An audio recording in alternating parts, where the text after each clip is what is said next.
Bueno, como decimos siempre, por favor, no necesitan poner en el chat estoy, soy, tratemos de utilizar el chat para, a medida que yo voy dando la clase y ustedes se les van ocurriendo preguntas, las puedan poner de forma tal de que después, el del receso de 10 minutos o lo que hagamos, puedan ustedes, eh, digamos, podamos responderle las inquietudes, ¿sí? Bueno, empiezo a compartir.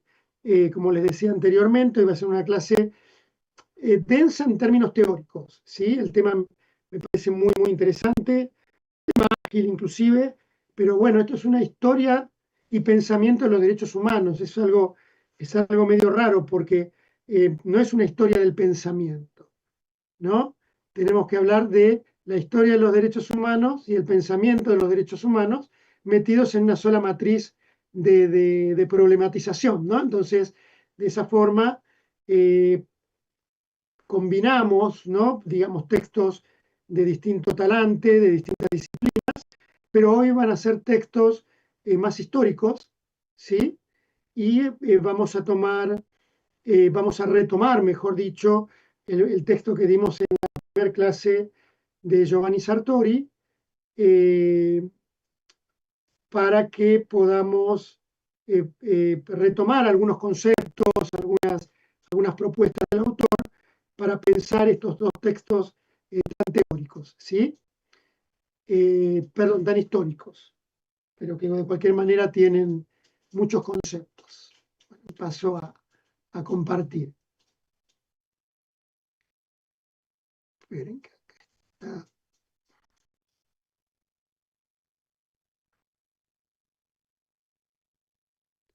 Bueno, voy a poner pantalla completa, chicos, como están los otros docentes en el aula. Cualquier problemita o lo que tengan, lo escriben en el chat que ellos van a poder darles alguna respuesta o lo que sea que necesiten, ¿sí? Yo no puedo ver el chat mientras estoy haciendo la presentación.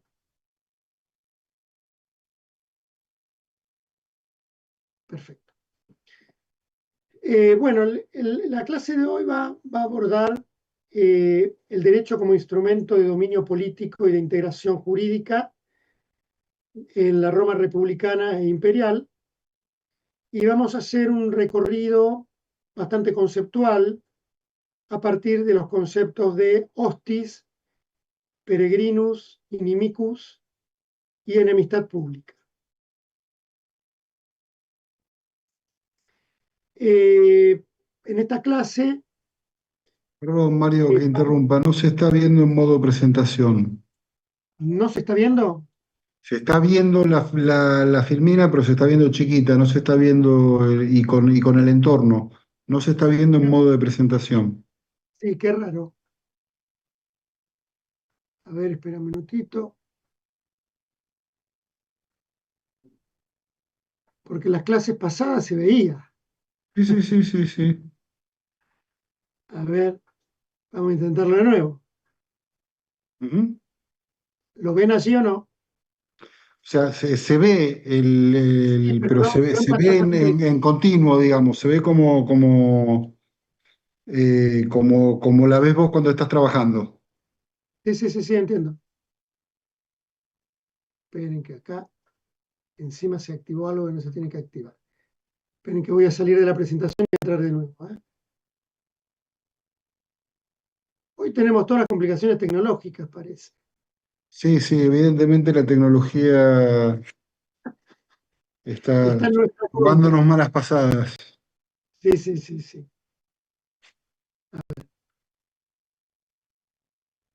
Pero se activó algo acá que no se tiene por qué activar.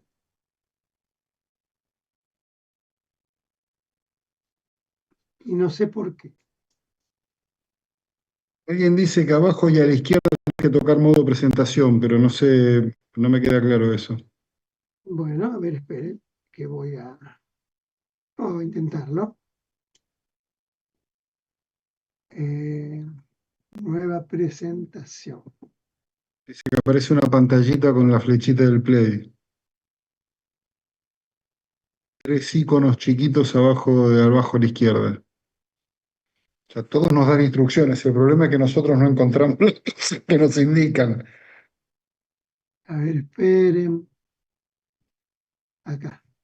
Solo contenido como fondo. Eh,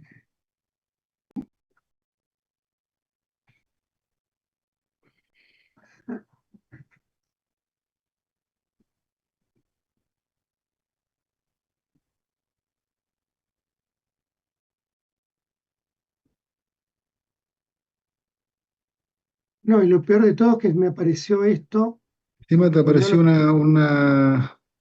Sí, ¿Sabés bueno, qué a te ver. sugiero? Sí, Cerrá la presentación y volvé a abrirla. Cerrá el PPT. Cerrá el archivo y volvé a abrirlo y empezá a compartir ahí.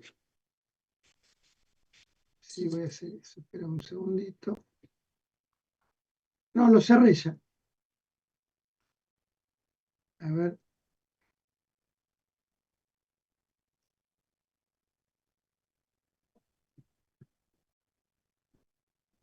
Hoy estamos. Alguien nos echó una maldición. Alguien dice, tiene que minimizar la parte izquierda y la parte derecha para que se vea en modo presentación. No son instrucciones que nos ayuden mucho, chicos, perdonen que los critique, pero este, A ver, espera que voy a hacer una cosa. somos Voy a poner. básicos, nacimos analógicos, tenemos ese En realidad, problema. tuve teléfono de grande yo. No. Teléfono de Sí, ya, disco. y de grande, grande, ¿eh? No, no. No se deje el presente en el chat, muchachos. Abandonemos esa costumbre, por favor. A ver,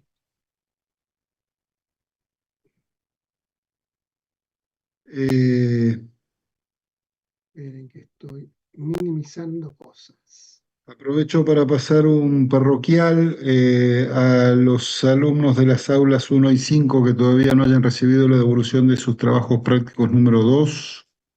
Les pido disculpas por el retraso, anduve con algún problema personal. Espero ponerme al día en pocos días, ¿sí? Ténganme paciencia. Y entiendo que el profesor Mayoli tenía un problema similar.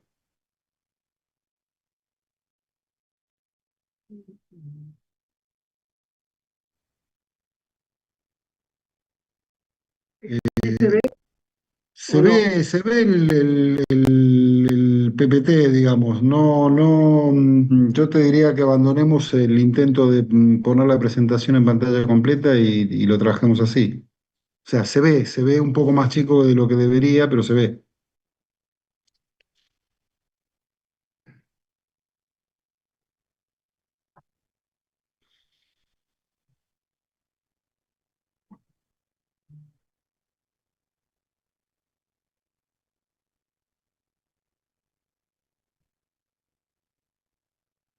Espera un minutito. Abajo a la izquierda está la flechita, ¿la ves? La pantallita. No, allá arriba, en la presentación, ahí. Abajo a la izquierda de la presentación, Mario. Sí, sí, espera un segundito. ¿Ahí lo ven? Ahora. Como ¿O no antes. está igual que antes? Estoy intentando varias cosas, ¿eh? Hay una pantallita abajo a la izquierda de tu presentación, de tu visión del PPT. Abajo a la izquierda. Sí, sí, sí, acá Esa. hay. A ver ahí. Esperen, ¿eh? Ahí la ven, no. No, la vemos igual que antes. Eliminaste una ventana. Listo. Bueno, vamos a hacerlo así. El Avancemos tema, así como estamos, me parece, para no retrasar más, ¿no? exacto. Lo que sucede es que no lo van a ver no creo que lo vean bien. Si aumentás un poquito el tamaño, Sí, sí. A ver.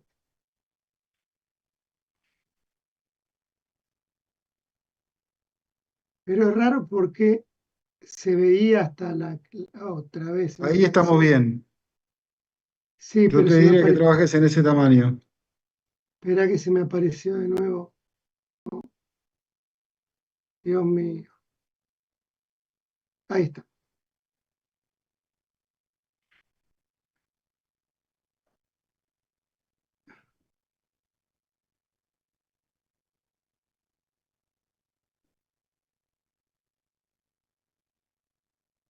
Bueno. Bueno, mil disculpas, chicos, ¿eh? Algo debe estar pasando hoy con el campus. El Zoom, no el campus.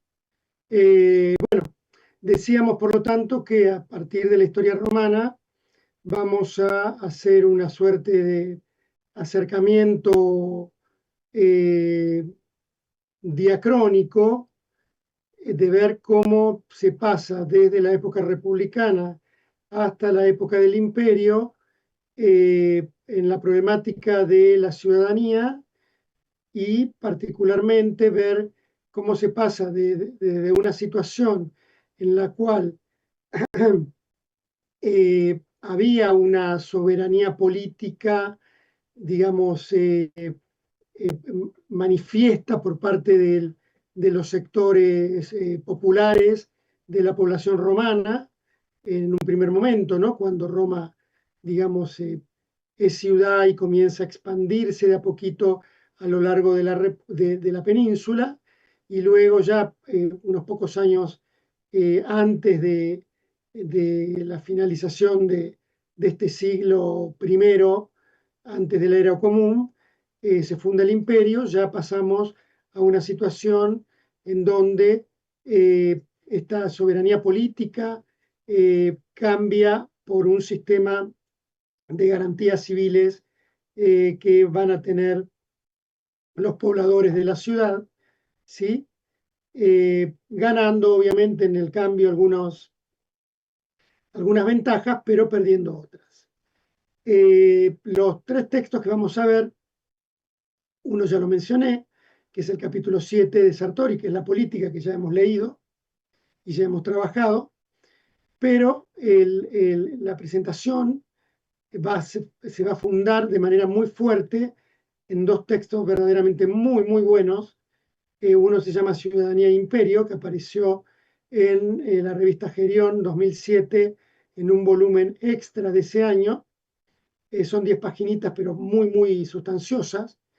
Y luego el trabajo de una profesora, investigadora, jurista argentina que se llama Elvira Méndez Chang, que en unas jornadas que se llevaron adelante en la Universidad de Flores allá por el año 2021, obviamente de manera virtual, estábamos en plena pandemia, presentó un trabajo muy, muy interesante donde aborda el concepto de hostis y la categoría de hostis en el derecho romano y ve el cambio semántico en esta categoría de el extranjero al enemigo, en el sentido de enemistad pública, en el derecho romano. La verdad que es muy, muy interesante el texto. Ahora bien, tomé la anécdota que se plantea en el texto de Ciudadanía e Imperio porque, o casualidad, que cada vez que yo daba este tema, desde hace años, abordaba precisamente este caso. Es una anécdota que ilumina, podríamos decir, lo que se va a referir en este cambio, ¿no? de estatus ciudadano en la Roma de la República del Imperio, que es el caso de Saulo de Tarso, más conocido como Pablo de Tarso, ¿no? El apóstol Pablo. Para aquellos que quizás son de religión cristiana, lo ubican obviamente este personaje histórico, que era un judío nacido en la ciudad de Cilicia, perdón, en la ciudad de Tarso, en la provincia de Cilicia, en la actual Turquía, pero era de una familia rica, ¿no? De la ciudad de Tarso, y como esta ciudad, cuando fue incorporada a la República Romana, fue incorporada con la categoría de civitas libera, es decir, de ciudad libre, todos los habitantes de esa ciudad, obviamente, tenían el goce de la ciudadanía romana. Cuenta se cuentan los evangelios y las cartas de Pablo que cuando Pablo se cambia el nombre de Saulo a Pablo, ¿no? Digamos, cuando se convierte al cristianismo. Cuando él estaba en una ciudad, digamos, dando el evangelio, ¿no? Para convertir a los gentiles al cristianismo, se enfrenta con un grupo de personas. Esto obviamente causa una revuelta pública y termina preso, ¿no? Entonces, quienes lo apresan, que son, digamos, la Guardia Romana, lo quiere someter a tortura para interrogarlo. Entonces él muy hábilmente pregunta: ¿os es lícito azotar a un romano sin haberlo juzgado? ¿No? Entonces, esto plantea, digamos, un asombro por parte de las autoridades, ¿no? de la Guardia Romana, y comienza una discusión porque él enseguida hace una apelación de derecho, ¿sí?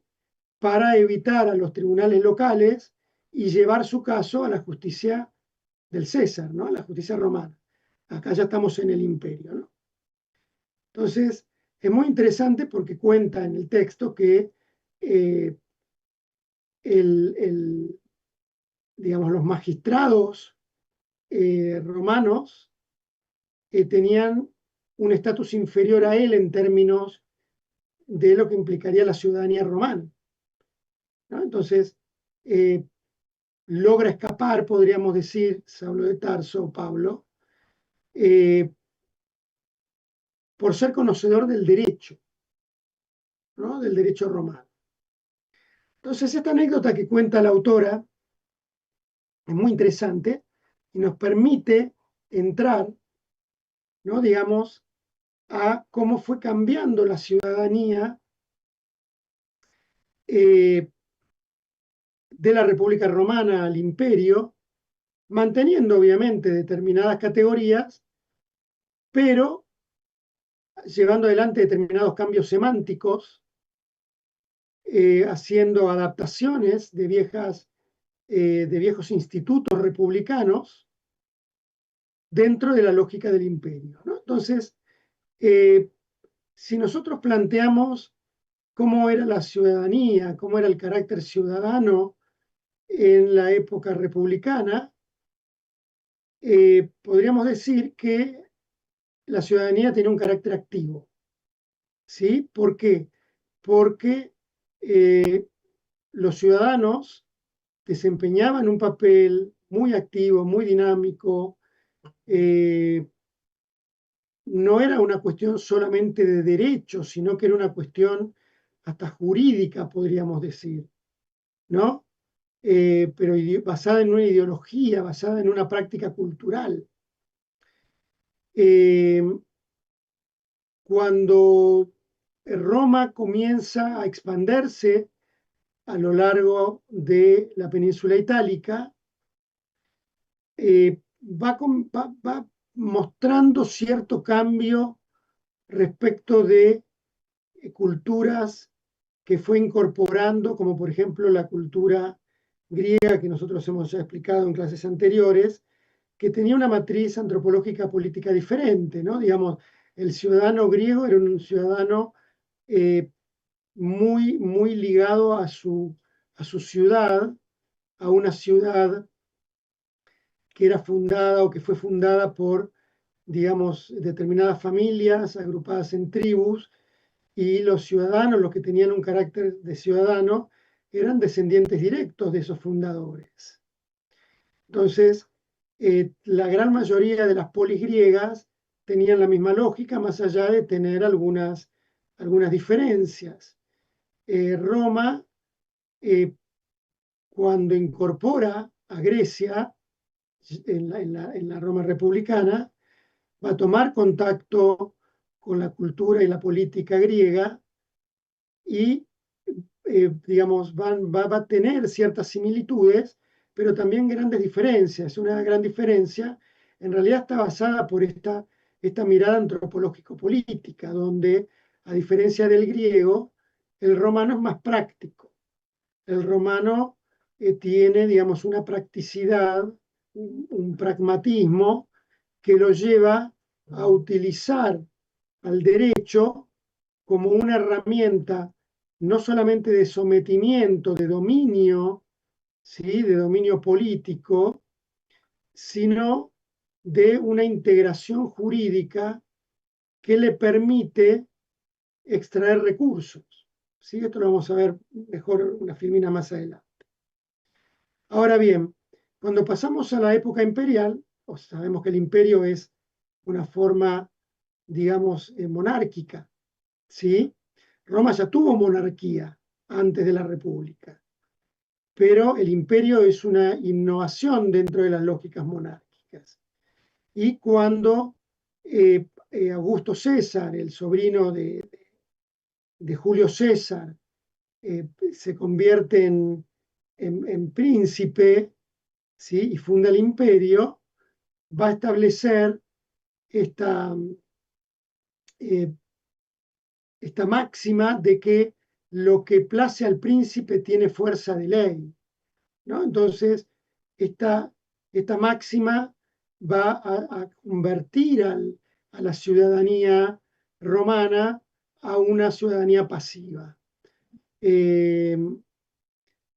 donde en realidad es el príncipe el que, digamos, plantea dónde, cuándo y en qué se puede participar, y obviamente esto no tiene nada que ver con lo que había antes en la República, que implicaba una participación, ¿no?, a través del voto en asambleas populares, la posibilidad de llegar a determinadas magistraturas. La ciudadanía quedó reducida a una comunidad de derecho, ¿sí? A una iuris societas, planteándose y configurándose un sistema de garantías civiles y procesales para los ciudadanos. Y esto de alguna manera lo que muestra la anécdota de Saulo o Pablo de Tarso, ¿no? Porque él no era romano por nacimiento en el sentido estricto, si lo pensamos desde la lógica griega. Es un romano por derecho, ¿sí? Esto nos va a servir también para entender las ciudadanías actuales, ¿eh? Si alguno de ustedes tiene doble ciudadanía, alguna ciudadanía europea, las ciudadanías europeas tienen distintos criterios, obviamente, más allá de que hay una comunidad también jurídica que es la Unión Europea, pero las unidades constitutivas, que son los estados, mantienen ciertas áreas de reserva, ¿no? Entonces, cada país puede ir planteando distintas limitaciones o leyes particulares respecto de cómo se obtiene la ciudadanía. Nosotros en Argentina tenemos un principio muy claro, ¿sí? Que es la ciudadanía por nacimiento en nuestra tierra. Digamos, los padres pueden pasar la ciudadanía a un hijo, y en realidad la ciudadanía se obtiene, un extranjero la puede obtener después de determinado tiempo.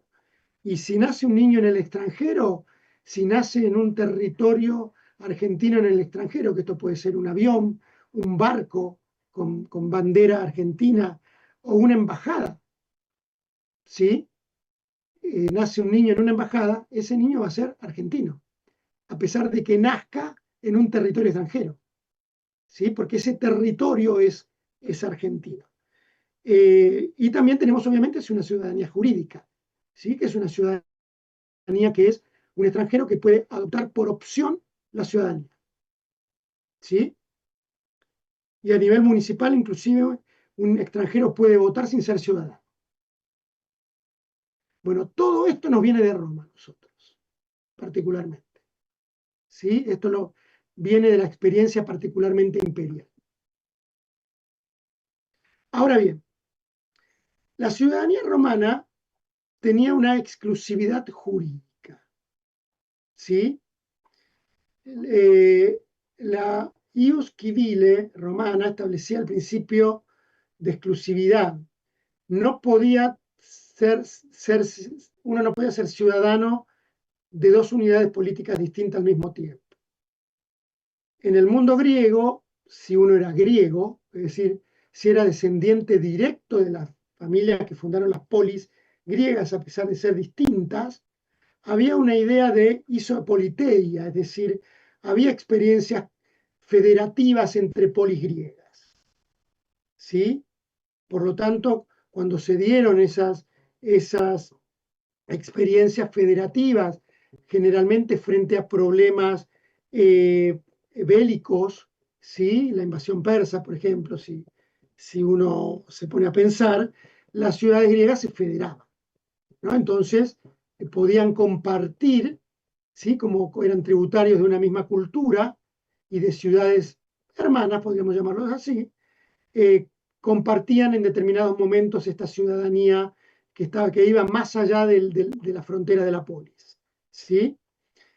Ahora bien, en Roma esto no era así, y el ser ciudadano romano implicaba una aniquilación total de otras ciudadanías, ¿sí? Y de la soberanía originaria de la comunidad que estemos viendo, que no sea originalmente romana y que en algún momento pueda convertirse a Roma. El Cives Romani establece que la soberanía pasaba a pertenecer en exclusiva a Roma, ¿sí? Por lo tanto, cuando Roma incorporaba una unidad política, la ciudad afectada perdía su capacidad de tener política exterior independiente, de realizar diplomacia propia, de mantener fuerzas armadas autónomas o de formar parte de ligas ajenas. Ahora bien, como los romanos, como les dije anteriormente, fueron muy pragmáticos, ¿sí? Este pragmatismo les permitió darse cuenta de manera muy temprana, ya durante la República, que incorporar nuevos territorios les beneficiaba en términos materiales, ¿sí? Por lo tanto, ahí comenzaron una adecuación de las categorías jurídicas. Entonces, a partir del siglo IV, antes de la era común, la ciudadanía romana, en lugar de ser vista como por las ciudades, digamos, que eran incorporadas como algo beneficioso, como algo bueno, como un premio, era visto como una sanción o castigo. ¿Por qué? Porque estas unidades políticas, hasta ese momento independientes, no necesitaban pedirle permiso a nadie. Y a partir de ser incorporadas, perdían, obviamente, autonomía. Entonces, esto ya se ve en escritos históricos antiguos. Por ejemplo, la comunidad de Tusculum, que era una pequeña ciudad en el propio territorio de Lacio, ¿sí? Donde está Roma, cuando Roma, digamos, se vence a la ciudad, Roma la premia con la ciudadanía en el 308, antes de la era común. Ahora bien, en el 340, ¿sí? De la era común, junto a la Liga Latina, Tusculum prefirió recuperar su independencia, ¿sí? Para mantener los beneficios que había perdido al haber obtenido la ciudadanía romana. Lo mismo pasó con los soldados de Preneste, ¿no? Que es otra ciudad. Ellos directamente rechazaron la ciudadanía romana que les había ofrecido el Senado, como reconocimiento a sus méritos militares por haber ayudado a Roma. ¿Por qué? Porque aceptar la ciudadanía le implicaba perder determinados atributos, ¿sí?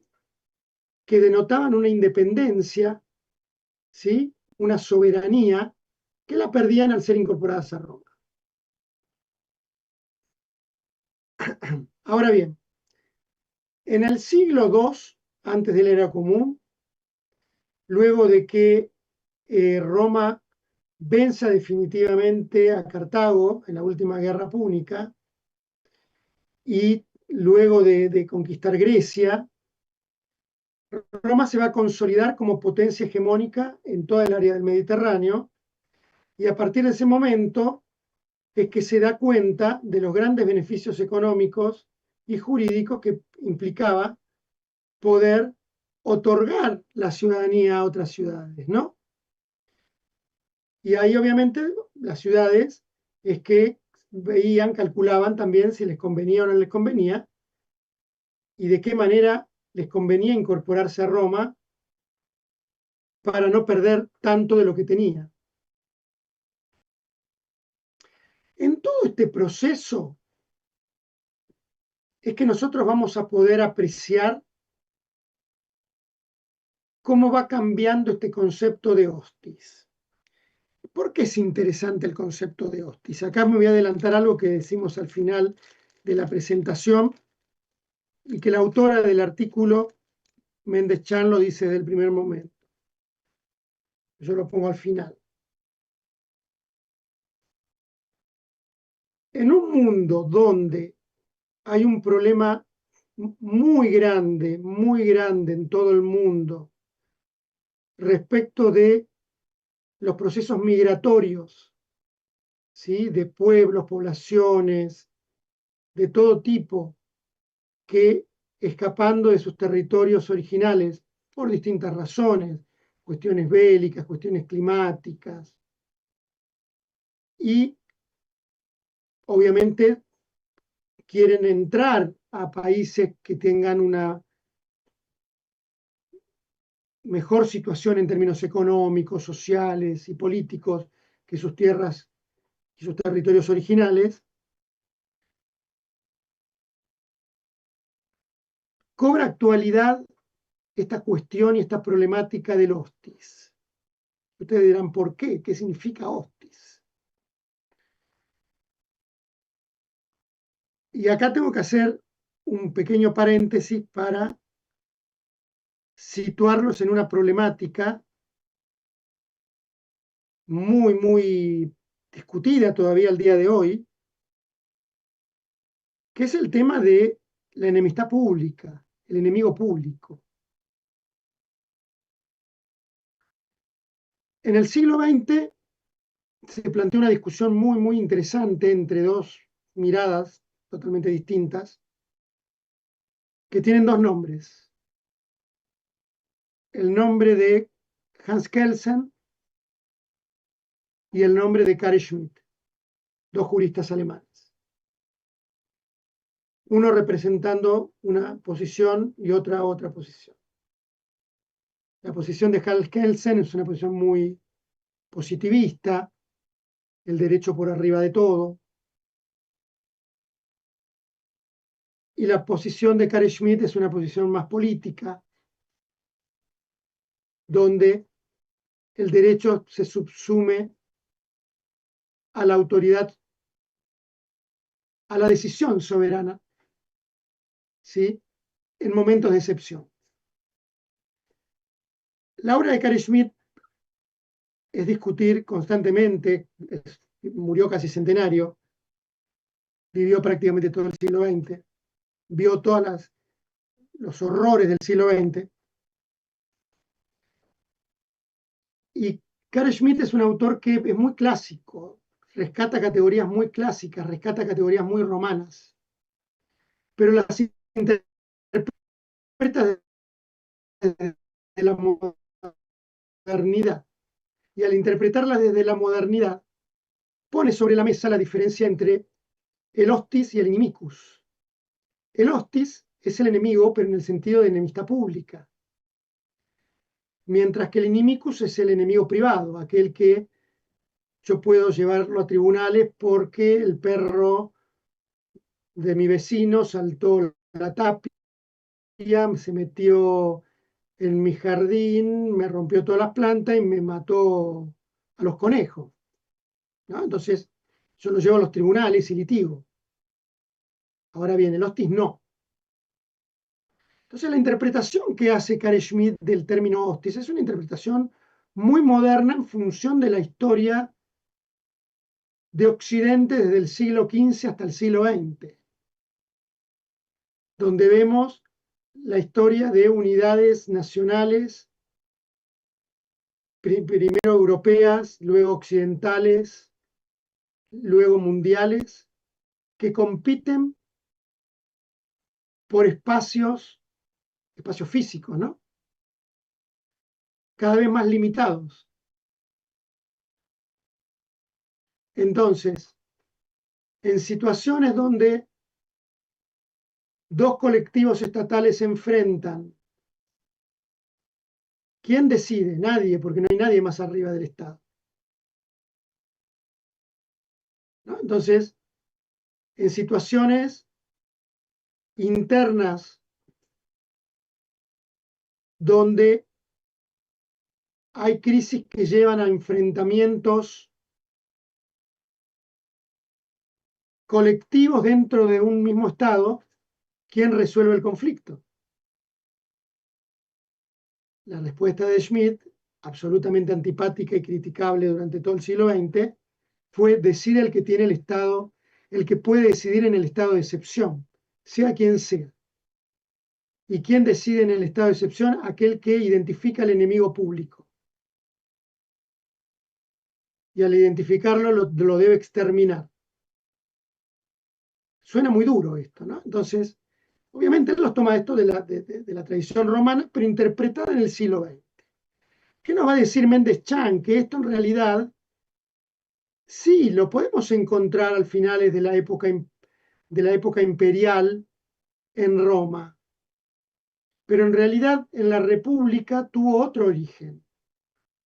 Y hay que tratar de rescatar etimológicamente el origen para poder encontrar soluciones a los problemas actuales de migraciones en las que los países receptores, de distintas formas, identifican como enemigo público aquel que quiere entrar a su país.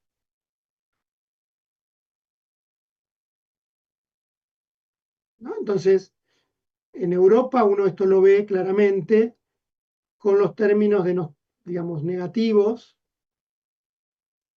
según el país, obviamente, más negativos o menos negativos, que se usan para referirse de los extra Unión Europea, ¿no? Los que están por fuera de la Unión Europea, que quieren entrar.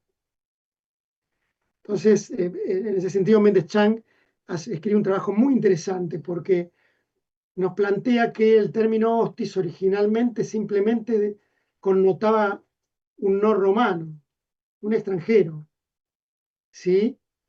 Que era visto como un otro que estaba en igualdad jurídica con los romanos a pesar de no pertenecer a Roma, ¿sí? Era un par de derecho o por derecho. Etimológicamente, la palabra hostis viene de un verbo latino, ¿sí? Hostio o hostire, que significa igualar, equilibrar, homologar, emparejar, compensar, ¿sí? Entonces ahí uno entiende, el otro no romano es alguien que está equiparado conmigo por derecho, ¿sí? A pesar de no compartir Mi origen romano.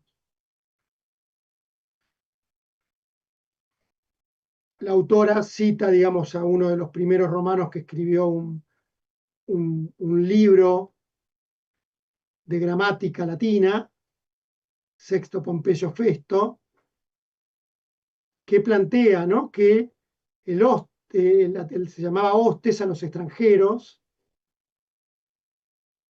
porque estaban en igualdad de condiciones que los romanos. Y el verbo retostire significaría dar las gracias y corresponder, ¿no? Corresponder a un otro porque es mi igual. ¿Sí? Ahora bien, si bien era considerado jurídicamente igual, el extranjero no gozaba obviamente de las prerrogativas de pertenecer a la quihue romana. ¿Sí? Ahora bien, el sustantivo hospitium hacía referencia a la hospitalidad. Fíjense que tiene la misma raíz, ¿eh? Ser hospitalario, dar alojamiento, ¿sí? Hacer una recepción mutua y acogedora con alguien que viene de otro lado, ¿sí? Y la palabra, precisamente hospitium, tenía una dimensión pública, lo que significaba que todos, esto era una cuestión compartida por todas las personas que formaban parte de la quihue romana, ¿no? Esta obligación de ser hospitalario.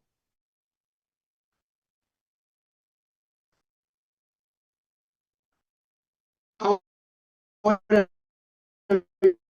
bien, creador de la historia romana muy, muy interesante, ya comienza a plantear una significación distinta del término cuando escribe precisamente sus libros de historia de Roma, ¿no? Va a plantear y va a traducir el término hostis como algo que tiene que ver con la hostilidad natural hacia todo aquel que no es romano, ¿sí?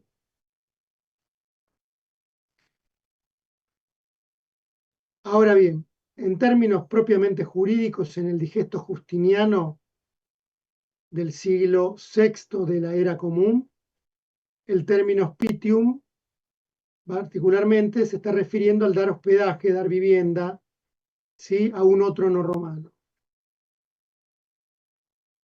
Cuando vamos a las fuentes arcaicas y literarias, en la ley de las 12 tablas, en distintos lugares de la ley de las 12 tablas, se plantean determinadas máximas, ¿sí?, que plantean precisamente la igualdad que tenía el extranjero de poder compadecer judicialmente a pesar de ser extranjero. ¿Sí? ¿Por qué? Porque era visto como un otro igual a pesar de que no era romano. O esta otra alusión respecto de que al extranjero hay que darle una garantía eterna, ¿no? Es decir, tiene que haber una institucionalidad que todo aquel que viene a Roma o a los territorios de Roma sepa que es bienvenido, porque va a poder venir a hacer negocios, por ejemplo. Entonces los romanos son muy prácticos en ese sentido.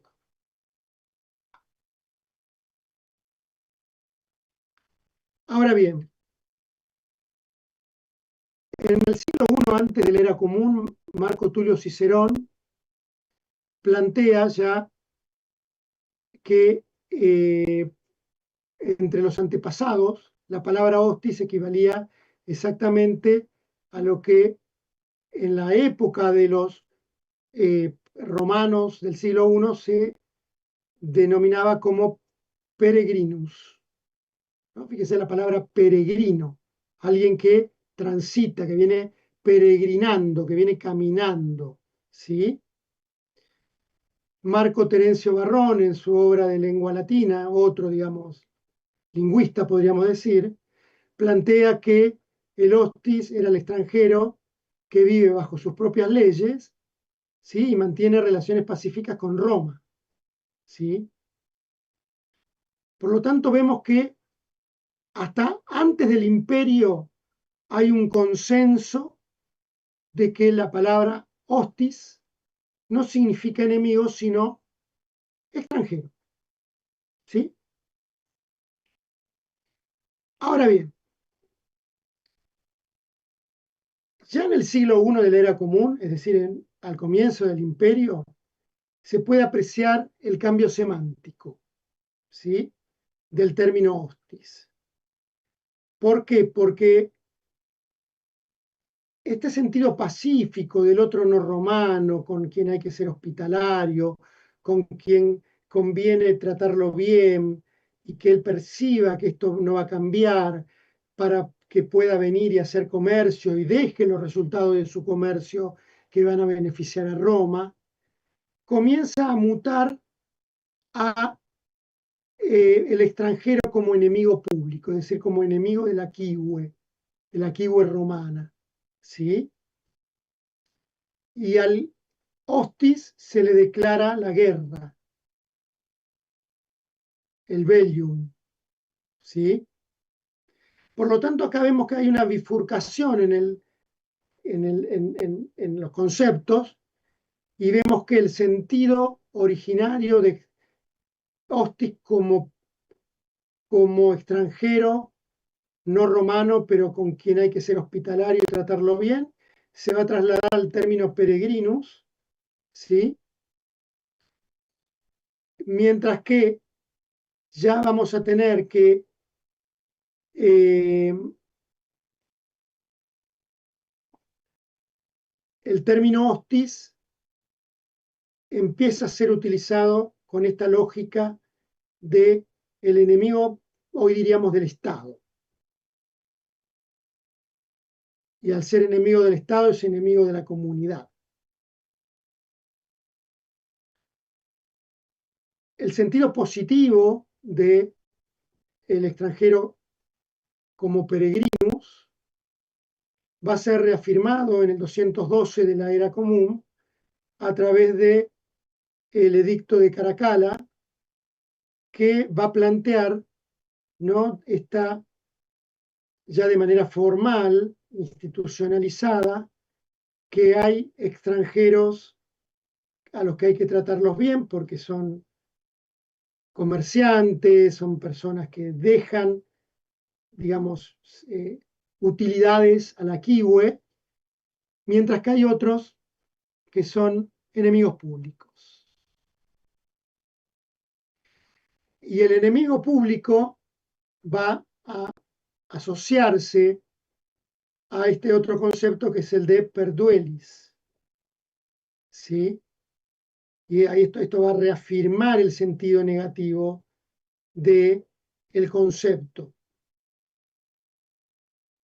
porque a este enemigo público que lleva adelante crímenes contra el Estado, por lo tanto son crímenes, es un crimen majestatis, ¿sí?, contra la majestad del Estado, no se le puede dar otro tratamiento que no sea el tratamiento de traidor, ¿sí?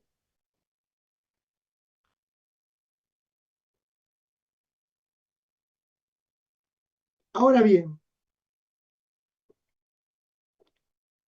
cuando trasladamos estas cuestiones conceptuales al tratamiento que Roma fue dando a los distintos territorios que fue incorporando, ¿sí?, desde que en el siglo, allá por el año 200 y pico, antes de la era común, ya se establece como potencia hegemónica en el Mediterráneo, va a haber dos mecanismos de dominación amparados jurídicamente.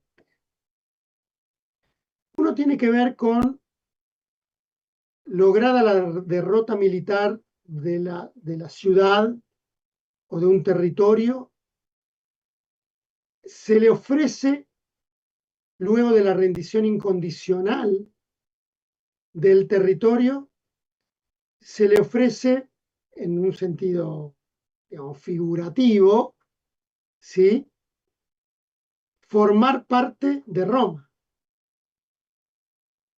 ¿no? Entonces,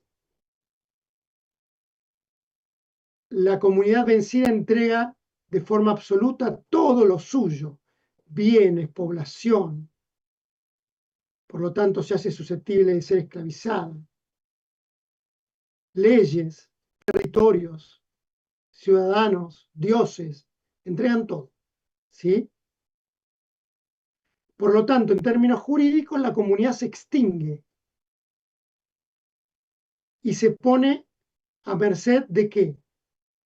De la fides del vencedor, es decir, de la buena voluntad del vencedor, ¿sí? Ahora bien, una vez desarticulada la soberanía del vencido, Roma podía rehabilitar jurídicamente de manera unilateral determinados derechos, determinados estatus a la ciudad X, ¿sí? Y esto podía significar que asimilar a la comunidad otorgándole la propia ciudadanía romana o restableciendo la ciudadanía que tenían antes de haberse rendido incondicionalmente, ¿no? Entonces, en este sentido, dice la autora, que Roma se diferenció de Esparta. ¿Por qué? Porque Esparta, cada vez que vencía a alguien, lo sometía y lo convertía a la esclavitud. Y esto de alguna manera, dice la autora, nos permite entender por qué falló Esparta y por qué no falló Roma. Porque Roma, de acuerdo a sus conveniencias, fue manejando las posibilidades que le daba su marco jurídico. Esto nos va a permitir plantear distintas categorías de ciudades en función de cómo se utilizaba este mecanismo, ¿no? Entonces nosotros vamos a tener, por ejemplo, los municipios de derecho romano, vamos a tener la ciudad estipendiaria, vamos a tener a las ciudades libres, vamos a tener a las ciudades federadas, ¿no? La ciudad federada, por ejemplo, esto lo toma de Grecia, ¿no? Que yo les contaba anteriormente, que esto es una categoría absolutamente griega. Eh, eh, Roma incorpora a su marco jurídico todo lo que le conviene. Pero esta conveniencia obviamente está marcada también por el tipo de reacción que ve en el territorio conquistado. Había territorios, digamos, un poco más beligerantes, ¿no? Cuando uno piensa en la provincia de Judea, ¿no? En Judea siempre había algún temita, ¿sí? Pero había otras también, ¿eh? Había otros territorios que eran parecidos. Sicilia, por ejemplo, era un territorio, digamos, que Roma lo tuvo castigado la mayor parte del tiempo. Ahora bien, ¿por qué hace esto Roma? Bueno, porque va a implementar un sistema de explotación militar, ¿no? Entonces, esta red de ciudades aliadas y colonias latinas le van a otorgar a Roma todo lo que Roma necesita para poder sustentar sus campañas militares. Cuando no son tropas, es comida, ¿sí? Son metales. Cada territorio del Imperio Romano va, a través de esta fórmula togatorum, va a ser incorporada en función de lo que le puede dar a Roma para poder seguir expandiéndose en términos territoriales, ¿no? Entonces, entre la fórmula togatorum y los distintos estatus jurídicos que Roma maneja de acuerdo a lo que encuentra en cada territorio, Roma va a convertirse, como ya lo sabemos, en una de los imperios más importantes que dura 4 siglos, ¿sí? O casi 4 siglos, no termina de completar. Ahora bien,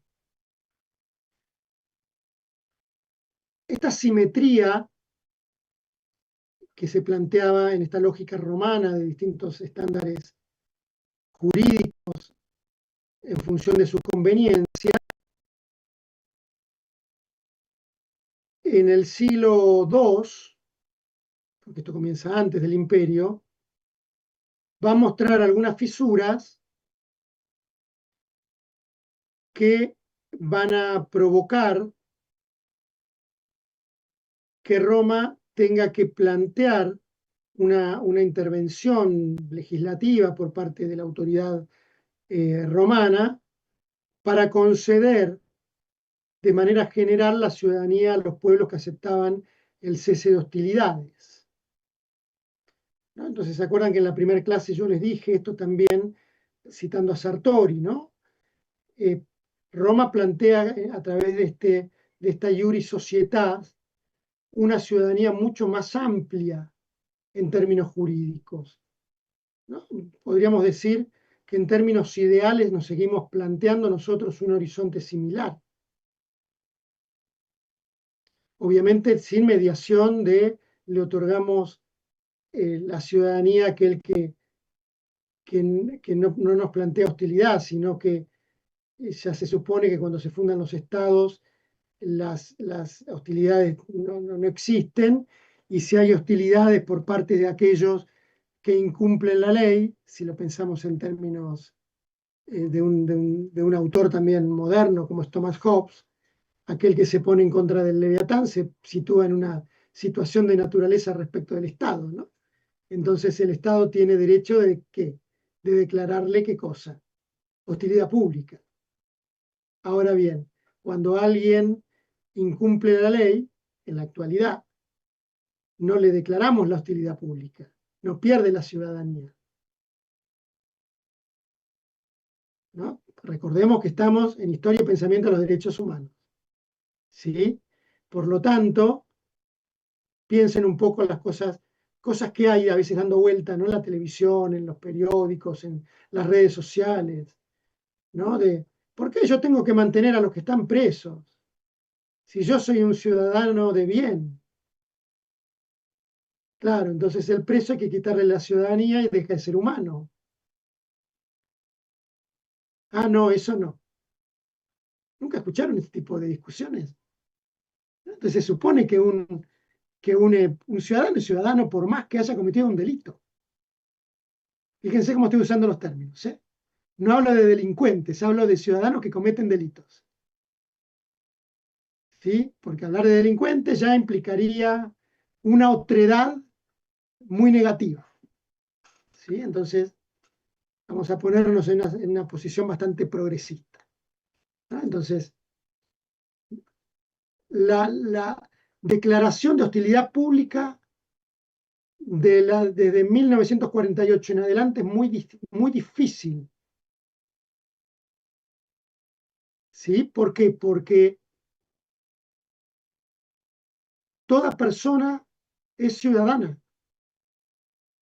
inclusive aquel extranjero que no es ciudadano per se, pero a pesar de no ser ciudadano tiene derechos equiparables a los de los ciudadanos.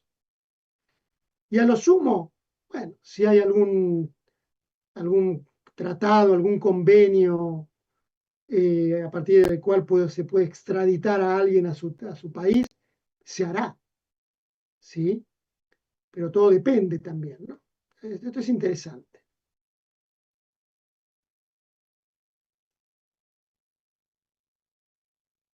Bien, seguimos con el tema de hostilidad pública. El extranjero, el hostis como extranjero que se enemista con el Estado y que hay derecho de declararle la guerra. Ahora bien, ¿había romanos a los que se los declaraba hostiles? ¿Había declaración de enemistad pública para con determinados romanos? Acá hay un hueco un poco, ¿no? En la historia, porque algunos historiadores plantean que sí, otros quizás plantean que no, pero eh, este derecho a hacerle la guerra a alguien que se pone contra Roma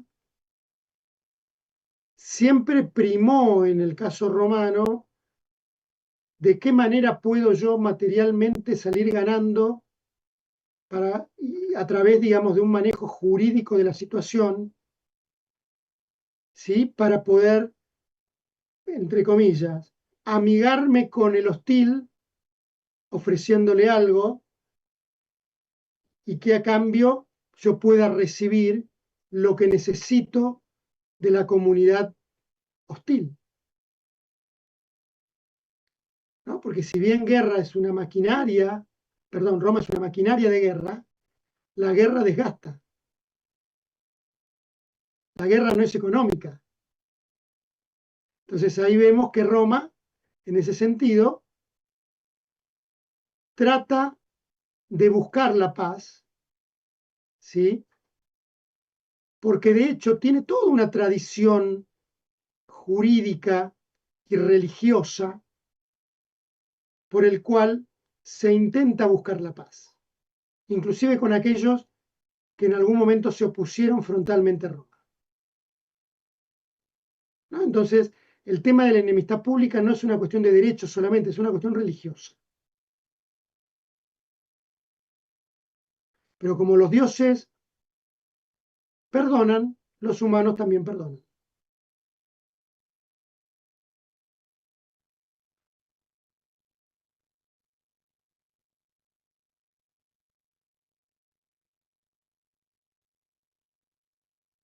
Ahora bien, si nosotros estudiamos las fuentes, los hostiles en contra de Roma tenían una capacidad de someter a la esclavitud a los romanos que pudieran ser capturados, ¿no? Ahora bien, el ordenamiento romano protege a los suyos mediante el derecho post-liminio, que es una ficción legal por la cual el ciudadano romano que lograba escapar del cautiverio y reingresar en el territorio romano adquiría nuevamente todos los derechos, ¿sí? Que había perdido al ser capturado. Ahora, el derecho para con los extranjeros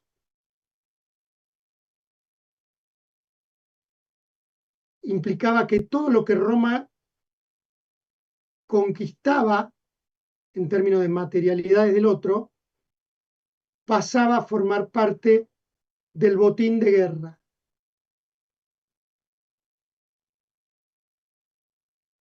Y estas son prácticas que se continúan en el tiempo, ¿eh? La modernidad está plagada de estas cuestiones. Y acá vamos terminando. Entonces, volviendo a lo que yo les decía de la autora Méndez Chang. ¿Cómo podemos pensar problemas actuales que tienen obviamente, que si bien son actuales, son novedosos, tienen una novedad bastante espuria, porque en realidad la humanidad se ha movido a lo largo de toda su historia desde que es humanidad. el Homo sapiens sapiens logró ocupar todo el globo. ¿De qué manera? Migrando, caminando a través de los cientos de años o miles de años, llegando a tierras donde no había otros hombres, conquistándolas, reclamándolas. Y la cuestión es, si los romanos lograron encontrar a través de su sistema jurídico salidas que otorgaban garantías que los beneficiaban, obviamente, ¿qué tenemos que aprender nosotros de los romanos? Para entender que esas personas que quizás están cruzando el Mediterráneo y llegando a Lampedusa, a veces vivos, a veces muertos, o llegando a Canarias con la misma situación, o llegando a Grecia o a Turquía, lo que están buscando es paz, es trabajo, que les permitan vivir una vida digna. Entonces, si los romanos lograron, obviamente con un grado de pragmatismo utilitario bastante importante, ¿qué tenemos que aprender nosotros de los romanos? Para poder no ver a los extranjeros como alguien que me viene a quitar el trabajo, por ejemplo, o alguien que viene a ocupar los bienes del Estado. Vienen a parir a hospitales de Argentina. Claro, vienen a estudiar gratis en nuestras universidades, ¿no? Cosas que uno escucha constantemente, ¿no? Entonces, es interesante esto, ¿no? Porque fíjense que hay una larga tradición, es muy antiguo esto, no es de ahora, ¿sí? Por lo tanto, me parece que estas posturas xenófobas modernas tienen sus lógicas, hay que tratar de encontrarlas para desarticularlas, siempre con conocimiento, con saber, ¿sí? Y buscar soluciones. ¿No? En este sentido me parece que estos textos nos iluminan bastante, porque lo cierto es que desde que se firma en 1948 la Declaración Universal de los Derechos Humanos, no hay posibilidad de aplicar la enemistad pública, porque la enemistad pública implica el exterminio del enemigo, en un sentido extremo, pero real, ¿no? Entonces, si es un ser humano como yo y tiene mis mismos derechos, ¿cómo puedo exterminarlo? Y ahí vemos otras cosas, ¿no? Que tienen que ver con el deshumanizar a quien quiero exterminar. Pensemos en el holocausto judío, pensemos en el holocausto armenio, ¿no? Pensemos en todas estas tragedias que ha vivido el siglo XX, ¿no? Es muy interesante, la verdad es un texto fueron textos que me gustaron mucho y espero que ustedes lo hayan disfrutado. Lo tuvimos que hacer muy rápido y nos ha quedado poco tiempo. Por lo tanto, lo que les voy a pedir, hagan un pis rápido y vuelvan, por favor, si pueden, hay 35 y 36, para que podamos